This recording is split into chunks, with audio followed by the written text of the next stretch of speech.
It's time for TTS Team Talks! Hello folks, we're back for another exciting episode of TTS Team Talks Tuesday. Today we've got Theresa Stephens. Theresa is on our volleyball account team. Mm-hmm. She's got a really cool, really fun job, but I'm going to let her tell you a little bit more about it. Welcome. Thank you. Yeah. Thanks for having me. So I'm an account manager on the volleyball team. And so what I am is the liaison, basically, between the event producers for volleyball specifically, mm-hmm. and the hotels in the cities that we have these tournaments in, and the parents who are attending the tournaments. And so what I do is I get with the event producers and we go over the tournaments that they're having for the year, the dates, the locations, how many teams are expected from out of town specifically. And then I start working with hotels in that city to contract blocks of rooms for these tournaments. And based on what the event producer tells me, do I go for like 7 or 8 hotels if it's a small event, or 30 to 40 if it's a larger event? And then we get those contracts in place. We get everything put into our event pipe system, which is our reservation system. And then when housing goes live, that means the event pipe, the booking system is ready to go for parents to go in and book. That's when I start monitoring how many reservations are being made. Do I need to go back to these same hotels and ask for more rooms because all their rooms have been booked, which is the goal? Or do I go and find new hotels, hopefully, that are in the area that I can get, and just kind of monitor how many rooms have been booked, how many more parents and teams may need those reservations, and then just kind of watch it and see and adjust as we get closer and closer to the event. And then always checking in with the event producer to see if they're needing something that I'm not providing, or if they need to adjust something on their end. And then that leads up to the weekend of the event. And we have staff rooms for those event producers that we handle as well. We make sure that the check-in process, and I say we, and by we, I mean 70 people here at Team Travel Source, because it takes the whole village, from Beth's amazing team with team experience and with customer experience, dealing with the teams that are arriving, mm-hmm. to hotel relations, dealing with all the hotels and their needs and making sure that they have our blocks and that they haven't given them away, to, of course, the volleyball team and our admins who are amazing and take care of all the little details. So it's a full process, but it's really cool when we see it all come together. So exactly, I love it. So essentially, you are the liaison. Exactly. The event producer to where their event is, to the hotels, and mm-hmm. Such a wonderful representation of TTS, if I don't say so myself. There you go. I've loved working with you. How long have you been here now? It will be, I can't believe I'm even saying this, 2 years in February. Oh my gosh! I know. It's flown by. Yeah. In the best of ways. Tell us, what were you doing before TTS? Absolutely, a totally different career. This was my first foray into any kind of travel agency, hotel work, really. I was in radio most of my life and voice work. When I went to U of L for college, I graduated with a communication degree. Right before I graduated my senior year, I was wanting to do an internship, just mainly so I didn't have to sit in class. And so I did it at what at the time was Easy 107, which became Light 106.9, which became 106 Play. I mean, it's been 100 radio stations. So I started working there, and it appealed to me because I had started as a theater major before switching over to communication. And then the internship description, it said, you might have a chance to do a little commercial. And I was like, ooh, sign me up. Because I still had that in the back of my mind. That's that performance thing I love to do. And so I started there, and at the end of the internship, they said, how would you like to do Saturday night, midnight to 6 a.m. on the radio?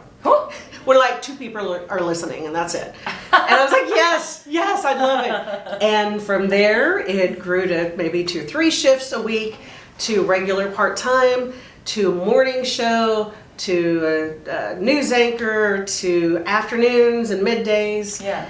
And then came back. I moved out to LA and did some radio out there. Came back to Louisville.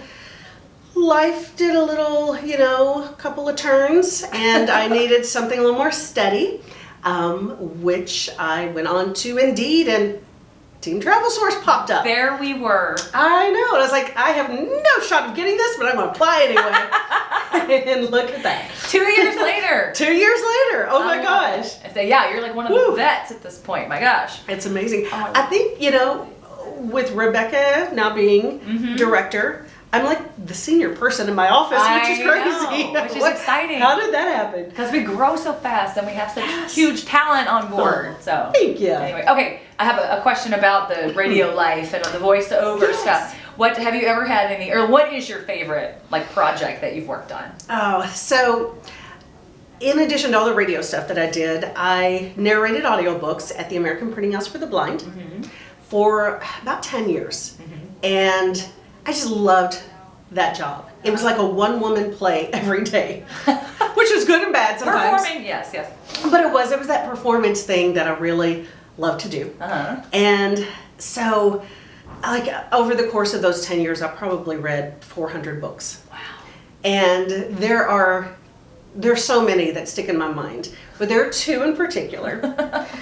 One is this book called, and I will highly recommend it, it's called Let's Pretend This Never Happened. And it is about a woman who, it's like a memoir.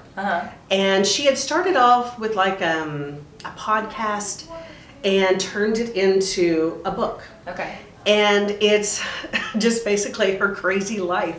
And she is so funny that, so at the printing house, when I'm recording, I get paid by the usable minute.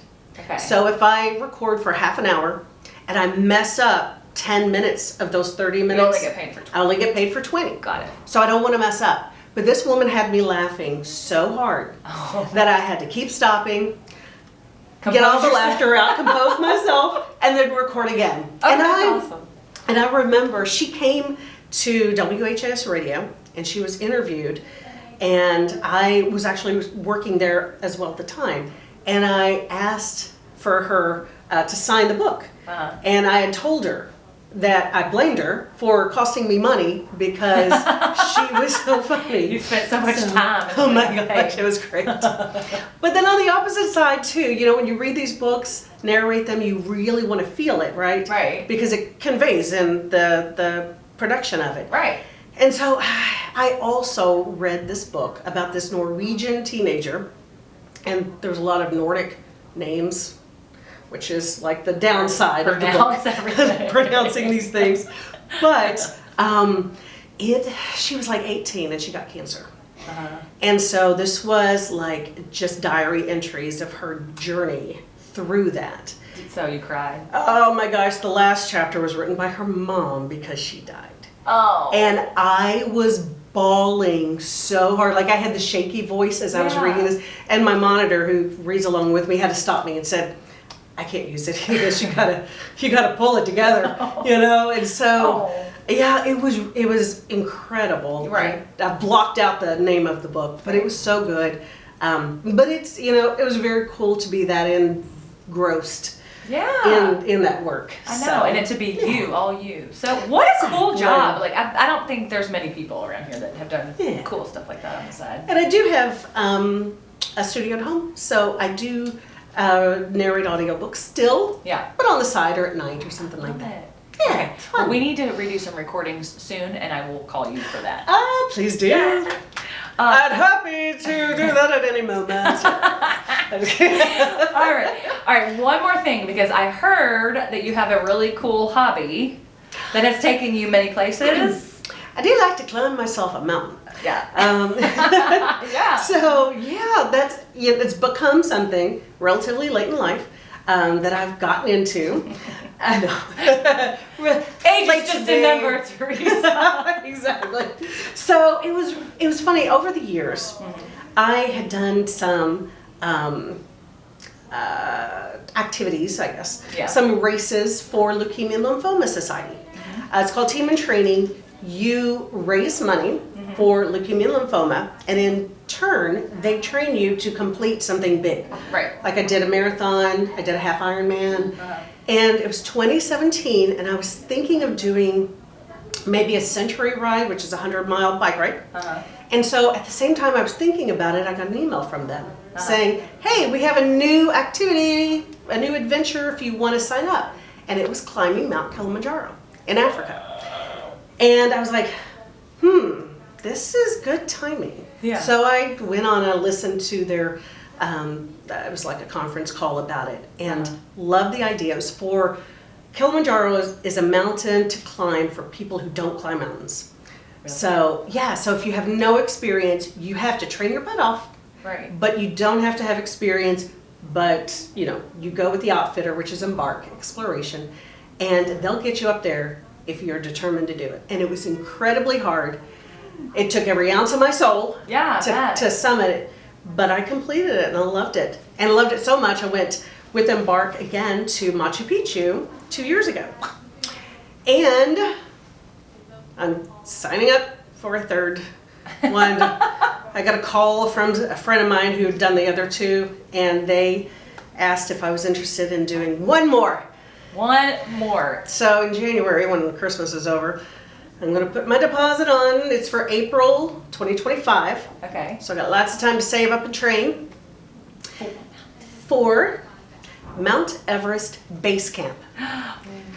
So it's not the summit of Mount Everest, which is a whole other thing, but it's at the foot of Mount Everest. Wow. It's like 17,500 feet. Oh, that's it?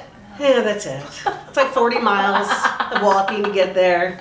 But so I don't like the technical climbing or needing oxygen masks. I'm not that crazy or dying. Yeah, those little things. Yeah. So this one is a trek. It's difficult. It's high, but my chances of dying are pretty small.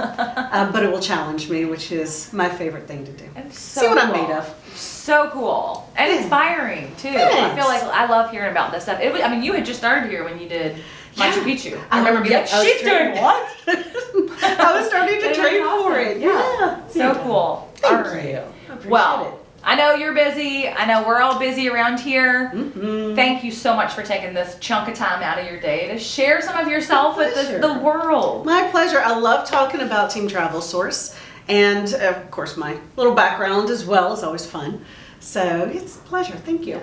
All right. Well, keep it up. I love working with you. I look forward to many years together. Thanks. And we will see you soon at Team Travel Source.